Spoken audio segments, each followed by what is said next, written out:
coming up on HRTV Rewind.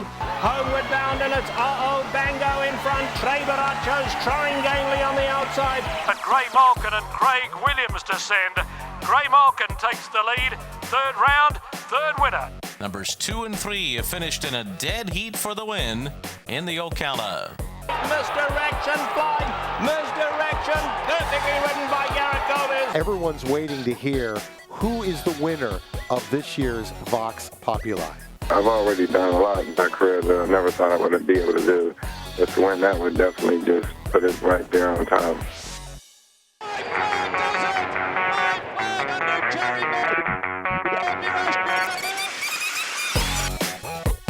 This is HRTV Rewind, taking a look back at the racing week.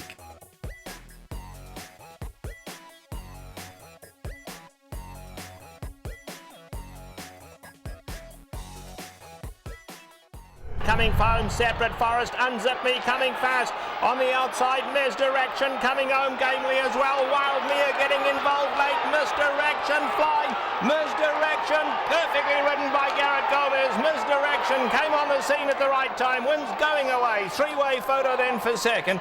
Well, I mean, she traveled down the hill. It was the first time down the hill, and she's kind of lost when we left her. And yeah, I expected to have one or two in front of me, and I didn't expect to have four of them in front of me. And you know, I just let her kind of find her rhythm and find a stride, and she'd come down the hill really good. And when I was ready to start making a run, I just kind of popped her out, and you know, it was a very good experience for her. He is going to do something tomorrow that's never been done before. That's what Shams trainer Pancho Martin told Lafitte Pinkai Jr. the night before the 1973 Kentucky Derby. And he was right. They're at the head of the stretch, and Sham is the leader. Secretariat on the outside to take the lead. Sham holding in second. At the wire, it's going to be Secretariat. He wins it by 2 lengths. He still holds the record for the second fastest Derby ever run. Simply put, Sham was the right horse, but in the wrong place. There's a strong left-handed whip again by Pinkai. Time and time again, but Ronnie Turcotte has his whip put away, and Secretariat has him put away. At the wrong time. Secretariat has opened a 22-length lead. He is going to be the Triple Crown winner. This weekend, Sham's legacy is remembered at Santa Anita Park. At this stage of the game, you know, he has to convince me that he can handle it. I mean, he's the kind of horse that he's very fast. You know, he'll be out there running. You know, you can't really slow him down too much, and he's very, but his athleticism gets him there somehow. He never shows me that in the mornings, but he shows me so much more in the afternoon. So he'll just take him as far as he can, and we'll find out if he's a two-turn horse. We'll move forward. If not, we'll just keep him at one turn. Homeward bound and Secret Circle hanging on. Here comes out of bounds, Secret Circle, out of bounds on the outside, out of bounds, going to win the Sham, out of bounds, and Garrett Gomez up to beat the favourite Secret Circle. He's come around mentally as well as physically, and sometimes it takes a while for both ends to catch up. But luckily this horse, he's got the mental attributes as well as the physical attributes, and I saw that after both starts actually. And just really of late, I've worked him in company, and he seems to learn from what I'm trying to teach him to do, and it all paid off here today. Silver Charm's 3-year-old season in 1997 almost landed him on racing's most exclusive list. Silver Charm at the rail, those two to the wire. Here's the finish. Silver Charm by a neck with Gary Stevens. 50 yards to go, 3 outs, and Silver Charm cast it margin and flying. Photo finish. Touch Gold on the outside. Touch Gold puts a head in front. 50 yards to go. Touch Gold. Touch Gold wins it. So when owners Bob and Beverly Lewis didn't whisk their near Triple Crown winner off to the breeding shed, racing fans rejoiced. Trainer Bob Baffert came up with an ambitious campaign for the champion who returned for a 4-year-old campaign. With the 1998 Dubai World Cup as the first major objective, Baffert prepped Silver Charm in the shadow of the San Gabriel Mountains. Then he was on to the desert. Silver Charm and jockey Gary Stevens found themselves smack dab in the middle of a stirring stretch battle. But Silver Charm comes again. This is incredible. Swain is flying. Swain might beat the favorite. What a finishing prospect. Silver the German train. It's a photo. It's a great photo finish to the Dubai World Cup. It was a great race with Swain, just 2 years outside the Dubai World Cup, coming down to the wire. He probably had more will to win than any thoroughbred that I ever rode. It would prove to be a golden moment for the Americans in the world's richest race. Any jet-lagged Silver Charm might have suffered, he quickly shook off. His connections were keen on staking claim to the Horse of the Year title. The colt had the eyes of the world on him when he entered the gate for the Breeders' Cup Classic. For a moment, it seemed Silver Charm was headed for another gigantic payday. Silver Charm and Swain, the three of them, not too late for Skippery. Victory Garrett continues to pull. Silver Charm short lead. Here comes Awesome again, who's flying into 10 horses. A wild finish to the Classic. Awesome again has won. Awesome again is the winner. But he came up short, and any chance of being recognized as Horse of the Year was lost. Silver Charm returned to the races as a 5-year-old. Fittingly, the final win of his career came at his home base. But Silver Charm hits the front, and just look at this guy go. Silver Charm, Gary Stevens looks over his shoulder, full of confidence. Silver Charm strolls home. Silver Charm from... Bango now strikes the front. Bango, now Tre Baracho's coming out to take him on. Homeward bound, and it's Bango in front. Tre Baracho's trying gamely on the outside, but Bango and Mike Smith will take the San Pasquale. Well, it worked out as planned, to be honest with you. I talked to Grider before the race, and he told me he's a really nice horse, really unlucky last time, but he's one pace. He'll keep running. You can get brave early with him.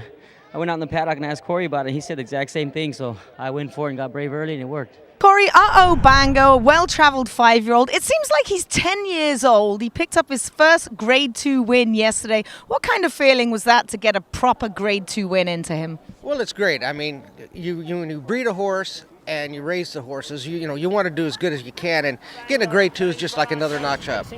I'd love to get a Grade 1 is what I'd like to look at. Yeah, I mean, he came out great. Freshened him up a little bit after the race, and then with the idea of pointing for this race. The trip I wasn't real happy with. I was a little, kind of sent from away from the gate, and kind of took, diluted his punch a little bit for his finishing punch. So I think, if he settles a little bit more, he'll kick on a lot stronger than he did in the Breeders' Cup, and that's kind of what I was looking for in the Breeders' Cup. That's what I've been waiting for a year to run him down this hill. Just with his style. And last year I was contemplating that, but we just got kind of stuck in the pattern with the Arcadia handicap and the Kilroy Mile, and I just think, Myler loves coming down that hill, and with his turn of foot, I'm just kind of excited and anxious to see him run. Behind that Victory Pete, Karakotado did not fire today. They come for home, and Mr. Gruff is staying on nicely on the inside. Mr. Gruff regally ready, won't throw in the towel now. Karakotado's coming late, and Victory Pete as well. The two come from behind us flying. Karakotado on the outside. Karakotado amazing. Karakotado from way out of it to win it. Did you quit watching the TV screen at any point during the race? It looked like he was hopelessly beaten. I walked out of Noel's bar about the quarter pole. Have a nice drive, he brought really good. He's getting saddle. I knew the number two and number 6 they're gonna go hand ahead probably, but I was wondering how fast they're gonna go. So I just tried to get relaxed with my horse in the beginning and make a good run. So I just when I crossed the door, my horse he showed me a big kick. I still feel like really far away, but he showed me a big kick and he fly in the end. So he run really good. He's a nice horse. Coming up on HRTV Rewind. And Tappett's fly to the outside. Here's Heavenly landing with a late bid, and it's very close. This is a huge jump in class, although she did win those 2 allowance races very easily, and she's coming into the race perfectly. You're watching HRTV Rewind.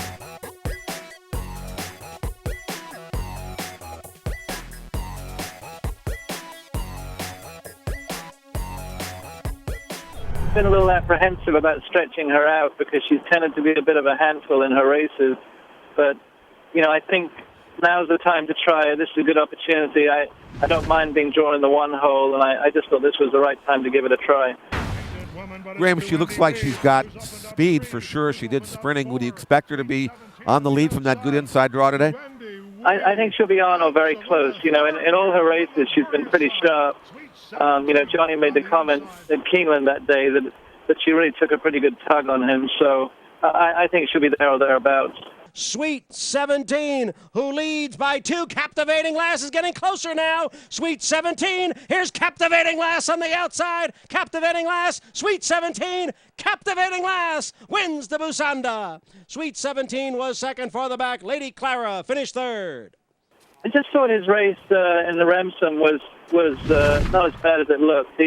He had to make up a lot of ground.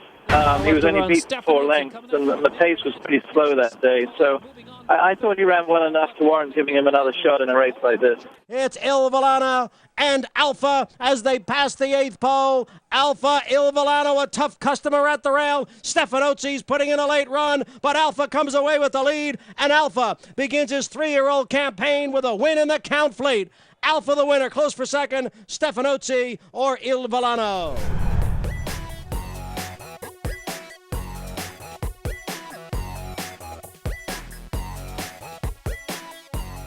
This is a huge jump in class, although she did win those 2 allowance races very easily, and she's coming into the race perfectly. However, it's a much tougher group of horses that she's ever ran against. So I'm just expecting to get a piece of it. Hopefully, we'd be very happy if we could hit the board. It's a graded stake. It's a prestigious race. So I think that would add to her resume if she could just hit the board in this first stake and maybe go from there.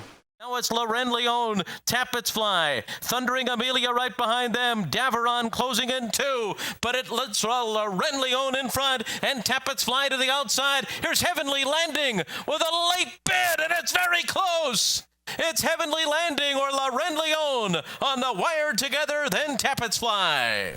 Well, you know, she was third in the Breeders' Cup to Awesome Feather and Our Heat Lightning. Yeah. So that was over the dirt. So, you know, I feel pretty comfortable that she will handle the dirt fine. We've also had her at Palm Meadows, and she's breezed, I think, 3 times over it. So it shouldn't be a problem. I think a mile may be perfect for her. We're looking at this race and then possibly going on to the Sunshine Million if she's successful here. 3/4, 111 flat. All Due Respect, the leader. Our Holiday Mood, Delightful Mary running a big one, and here she comes up on the outside. All Due Respect in front. Delightful Mary's closing. Our Holiday Mood, Sweet Repent on the far outside. Our Holiday Mood on the rail, and Delightful Mary hit the wire together in the Ocala. All Due Respect settled for third, then Sweet Repent. Numbers 2 and 3 have finished in a dead heat for the win in the Ocala.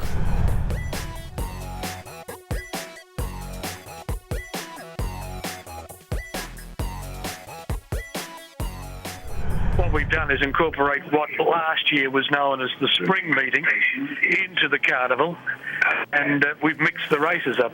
Some of the lesser prize money races will appear on what used to be carnival nights, and some of the more expensive carnival races will appear during what used to be the spring meetings. It gives us a greater spread, and there's more racing throughout the time between now and March the 31st, Dubai World Cup Day. The Meydan Masters has attracted a stellar group of jockeys, most of whom have arrived in Dubai already, and it does promise to be a very interesting start to the carnival. West Emirates up to Star Surprise. Mvula joins in on the outside. Prime Spirit. Here's Grey Malkin. Grey Malkin starting to flash down the centre of the track. Star Surprise battles back on the rail, but Grey Malkin and Craig Williams descend. Grey Malkin takes the lead. Third round, third winner. Grey Malkin and Craig Williams beat Star Surprise and Frankie Dettori.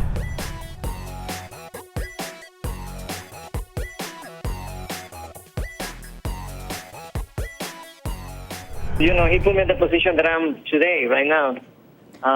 You know, I'm really lucky and really grateful that the trainer, Robert Cole, the owner, give me the chance to ride this horse, because I'm sure they can't use anybody else, and they just give me the chance, and I think I really used that chance really well. So it's really special to me. What's your biggest concern today about the race? I know there's a horse drawn to the inside in Awesome Rhythm that got just about as close as any of the horses have got to him. Would he be your biggest concern in today's race? I always have a concern. I always have a concern because I just don't want to make any mistakes. you know. I always try to relax the pace and slow down the pace, but it's always a concern. You always have to think about the other horses. I mean, it's a racehorse, and if the other horses come back right and they want to run, you've got to be prepared for a good fight. A 16th of a mile out. Rapid Redux holding Awesome Rhythm. Rapid Redux digging down. Awesome Rhythm on the outside. The beat goes on. The streak goes on. Rapid Redux, a 22nd consecutive win. Everyone's waiting to hear who is the winner of this year's Vox Populi. We are very pleased to make the award to Rapid Redux.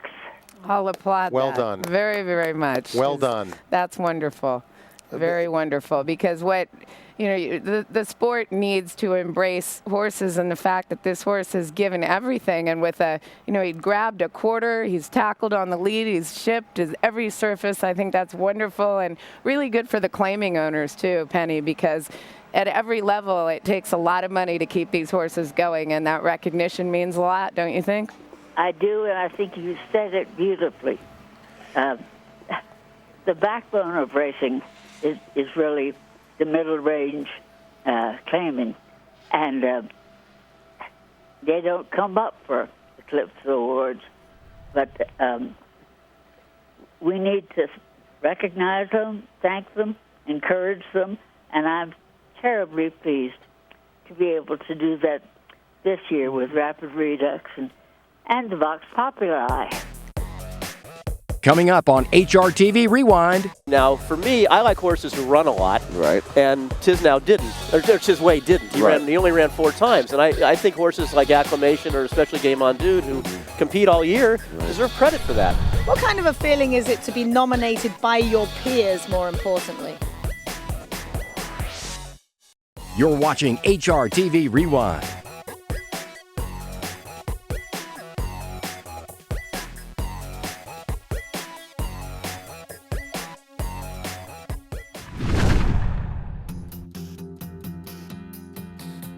It is unusual, but not unheard of.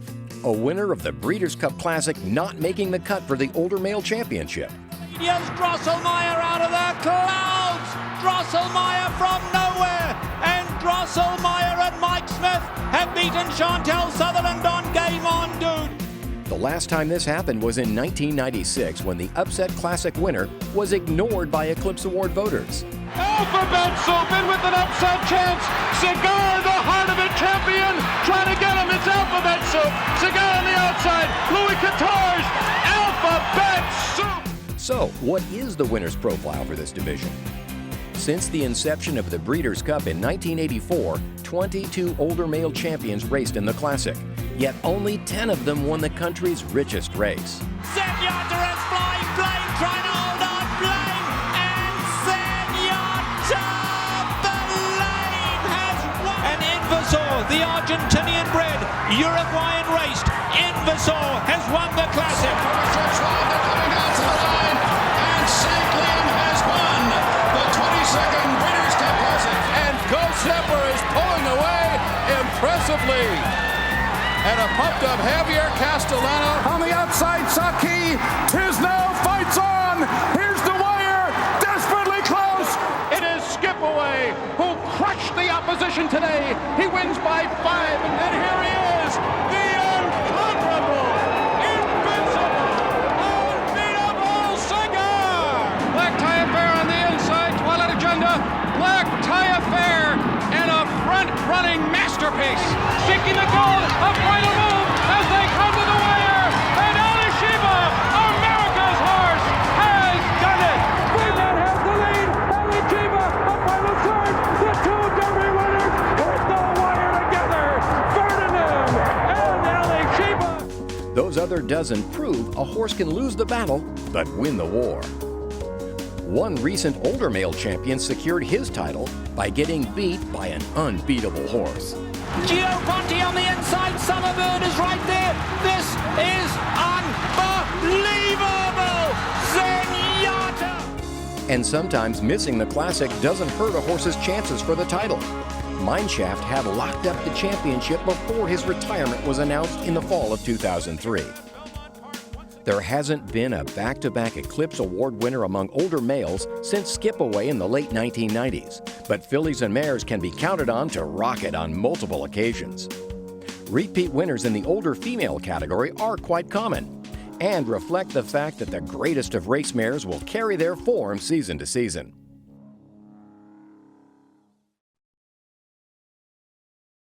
Jay, do you put any credence or give credit to how they won? I mean, I think Tisway, his 2 Grade 1 wins were probably the most impressive wins on the resume of the 3 finalists. Maybe so, but I think, and I think you guys realize this as handicappers, it's a lot easier to train for a race than to keep a consistent campaign going. And while Tisway, his races were terrific, I mean, he was pointed for those races. He only ran by appointment.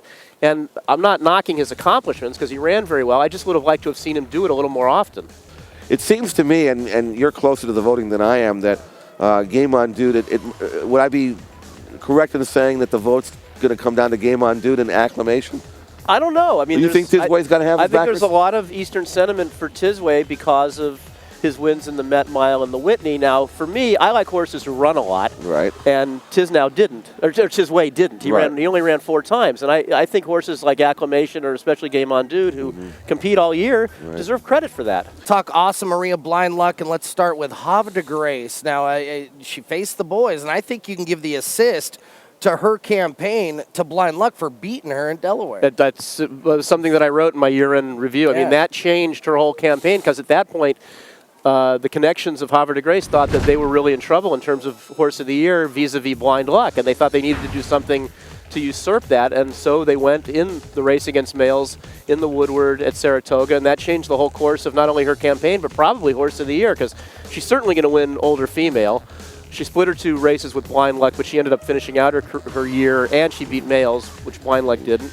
And Awesome Maria, I mean, she had a great first part of the year, but you never saw her after the first half of the year, so I don't think she's a legitimate contender.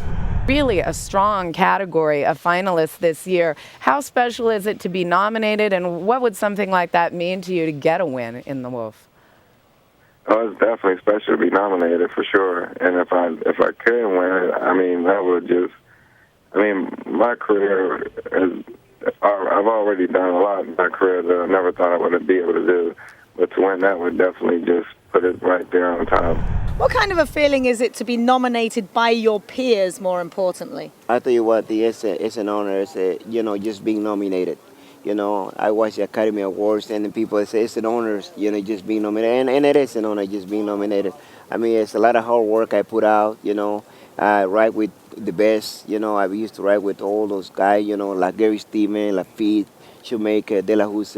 Now I'm riding with a bunch of puppies, they're very hungry and aggressive, and I stay fit. I mean, I do my work.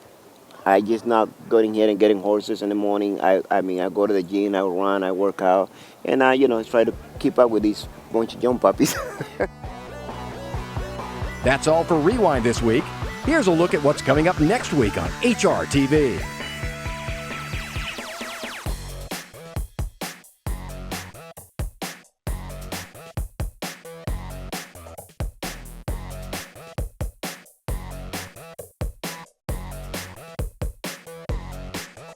Winning owner here, Jim Rome. It was a great ride by Garrett Gomez. Has he earned a spot on your show? Yeah, I think Garrett can do the first hour, the second hour. Garrett can host the show tomorrow. Garrett can do my TV show. It's Garrett's world, whatever he wants. Garrett Gomez is burning.